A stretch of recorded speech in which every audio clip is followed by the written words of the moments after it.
A portion of today's video is sponsored by Hover. So we're looking at the Clear today from Focal. We'll call these the Clear OG. These were sent out by the team at headphones.com. I also asked them to send out the Clear MG because this would probably be my first question if I were looking at these for the first time. I do have to send the MG back when I'm wrapped up, but full disclosure, I do get to keep the Clear OG. In case you're new here, whether or not I get to keep a review sample after a video doesn't affect anything I have to say about the product. I can't be easily swayed. The last thing I need is more headphones. These both retail right under $1,500, though you can currently score the Clear OG for just under $900. So my other question would be, how do they stack up to the Focal Elex that we see on drop? These can normally be had for about half of that, though they can get as low as like $5.99 on sale, so we'll touch on that too. The unboxing experience is luxurious. You get a fabric-covered hard case with a probably faux leather strap, nice hardware. Inside you get a 1/4-inch adapter and a short 1.2 meter cable for mobile. Also in the box are two longer 3-meter cables, one in a single-ended 3.5 millimeter and the other a balanced cable with XLR. Now, all of these terminate in dual 3.5 millimeter on the headphone side. They're also pretty thick, stiff, and rubberized. Not my favorite cables. Interestingly, the Clear MG only includes a short single-ended and the longer balanced cable, so only two there instead of three. The build quality inspires confidence regardless of which model you go with. They're all metal, the finishes are all premium. The Clear OG is a silver gray colorway with mesh outers. The MG is like a brown and beige palette with a more striking geometric outer. I'm a bigger fan of the MG look, despite it being a color that I probably wouldn't normally reach for. Padding is pretty generous in the headband, and the ear pads themselves are really soft. These are perforated micro suede, oval shaped. They measure like 52 by 65 millimeters internal. The gray makes me a little nervous because it looks like it could get pretty dirty over time, but these are really easy to remove and replace. They have 5 little posts inside and just snap on and off. These also don't seem to have any issue with larger heads. I've got a pretty monster dome and I can wear these without being on their maximum adjustment. I think I have like 1 click left on either side of these things. There's no clamping force either, so there's no adjustment period really. Like out of the box comfort like this is a really welcome change. At a weight of around 450 grams, I can't say they exactly disappear on the head, but for me, they remain comfortable for really long sessions. So build quality, comfort, and aesthetics are all here for me. This is exactly what I would want to see and feel if I was spending this kind of money. These are dynamic drivers, 55 ohms, 104 dB sensitivity, so you can drive these with your phone and they sound surprisingly good, like very capable, tested on the Apple dongle. Open backs too, very transparent, the kind that don't leak sound so much as play sound directly into your room, so these are more geared for home use despite being drivable on your mobile device. The key difference between the Clear OG and the Clear MG is the driver material, mostly aluminum on the OG and completely magnesium on the Clear MG. They do measure a bit different, mostly in the highs, and I'll link some coverage if you want to dig into that. For better or worse, I'm just not really a measurements guy, but I am starting to appreciate them more and more since we all hear things differently. We all have wildly different ears and different ages. It does kind of give you a jump off to start discussing some of the more subjective aspects. Talking sound, I have to start with the Elex because I have a weird relationship with it. I've owned this headphone for maybe over 3 years and I've never reviewed it. This is a headphone I knew I was supposed to like. Guys I trust have really nice things to say about it. The price point would indicate that it's up there. Focal has a really good reputation. I was really excited to get my hands on this thing. I unboxed it, I plugged it in, I queued up a track, and I just didn't like it. For me, it's bass light, it's highs forward, it's really sibilant, it's too aggressive for me on a lot of tracks, and it was stark, like revealing to a point that it didn't make my music feel fun. For reference, I listened to a lot of punk and indie, rap, EDM, not a lot of jazz or classical, not a lot of metal. Speaking to the highly subjective nature of audio, I would A/B test this headphone with guests against the DT1990, and without fail, the guests, most of them not hi-fi or audiophile people, would pick the Elex as the favorite because it sounded more clear and more detailed, and it felt immediately lighter and more comfortable than the 1990. So I would shelve the Elex and I'd pull it out every so often as I heard more headphones or I got a new DAC amp, or when I finally and stubbornly decided to experiment with EQing headphones.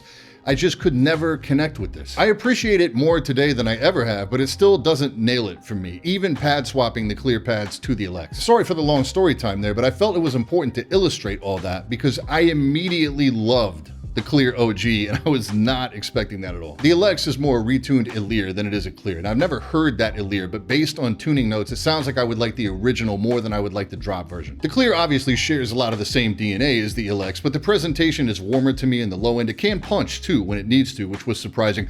Mids have a great tonality. Vocals, regardless of male and female, are really well presented here. Highs are detailed, splashy, occasionally over the line or too hot for me versus consistently over the line on the Elex. This is as analytic and revealing a headphone as I've had that still hits in all the right spots to give me wow moments consistently on almost everything I've tried it on. Detail retrieval is solid, separation is there, tonality and texture are both there. As a reviewer, I've been guilty a lot of equating balanced with boring, and that's definitely not the case here. It's hard to articulate because it's fun to listen to. That usually comes at an expense somewhere, and it's tough to find that sacrifice if it's a big if, because that song needs to be mastered well. These are amazing, but they're revealing to the point that if the track has any deficiency in the mix or the master, which is sadly really common on a lot of the garage indie stuff I listen to, it sticks out pretty bad. It's worth saying too that I audited all these on the Matrix Mini i3 Pro DAC amp. So the Clear MG. So I guess the TLDR version to me is that these are 10% better than the Clear OG in the high end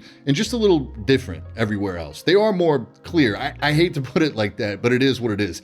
They are overall warmer in the bass department, but the low end is smoother, maybe a touch more reserved in its depth. Like the Clear OG is able to reach a little lower, be a little more tonal. There's a different tonality in the mids here. They feel more energetic for me, particularly in the high mids. It's not necessarily better than the OG, it's just different, which I'll flesh out a bit more after we talk about the highs. That's the biggest difference for me between these two, and it can be boiled down to this. The highs are very capable in both, but the MG is more clear, more detailed, more nuanced in the top end. It's like I listen to the Clear OG and I go, oh, wow, that sounds really, really good. And then I put on the MG and I go, oh, how you process the high end will likely be very subjective. I say that because everything about how I perceive the MG would suggest that it would be more apt to step over the line, more hot spots, more sibilance, but that's just not how I'm hearing this headphone. It's more revealing, more airy, and somehow smoother than the highs on the OG. Now that could be because it's pulled back a little bit here between the 8 and 9K hertz range, which is where I hear sibilance, but I never find myself wincing at any of the highs like I do at the OG, so it makes the whole experience much more enjoyable for me. And I've heard people comment on the metallic timbre of the OG, and it wasn't immediately apparent to me until comparing them both back to back, where the MG sounds more natural in the mid-range.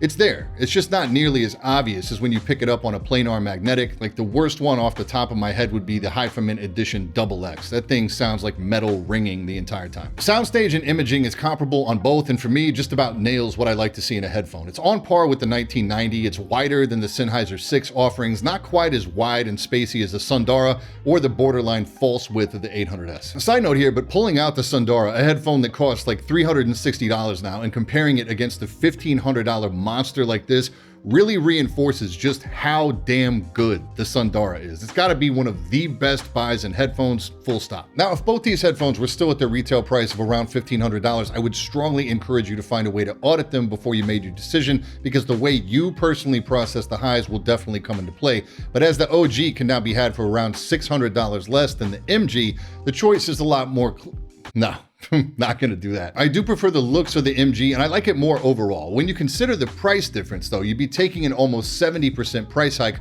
for what I perceive as a 10% increase in performance. That's tough. If money was no object, I would choose the MG.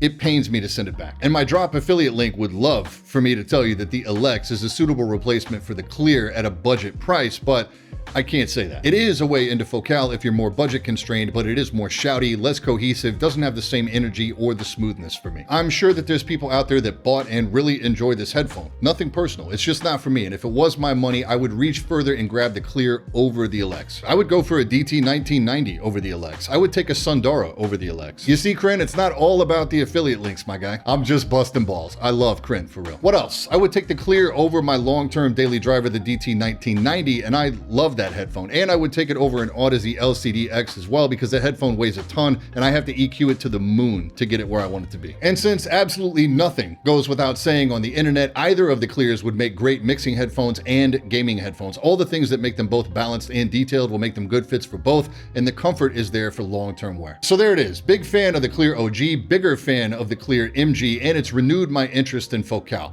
As for the Elex, back to the shelf. If you're trying to make a footprint online, one of the first things you'll need is a domain name. One, for a great looking website, and two, for a great looking email. I always stress to people who are trying to get started, it looks a lot better to have an email like brian@badseedtech.com instead of badseedtech@biggenericemail.com. And for that, I recommend Hover. Hover makes it really easy to get set up and running with your own domain. They have a really robust admin panel where you can see all your domains at a glance and connect to the popular e-com platforms like Etsy and Shopify. You can forward your domain to your page page on your primary social platform like YouTube, Twitter, or any other URL, and they make this really easy and intuitive. And you can forward your professional looking email to a Gmail service or use their in-house email with options for both small and large mailboxes with up to a terabyte of storage. It's literally just a few clicks to find your new domain and head through checkout with free privacy and no annoying upsells. You can be up and running in just a few minutes. And right now you can save 10% off any of the 400 domain extensions they offer and help support the channel by going to hover.com/badseedtech. Big thanks to Hover for sponsoring today's video, and thank you so much for your time. I felt good to do some audio today. I've been really procrastinating this video, but now that we're in the new studio space here, I finally have some room to spread out. I'm excited about getting back into audio. We do have a couple keyboard videos to put out back to back, and then we'll be doing a big video on IEMs. Let me know in the comments if there's anything audio-wise that's come out recently that you want me to take a look at. That's it for today, and I will catch you all in the next one. Stay up.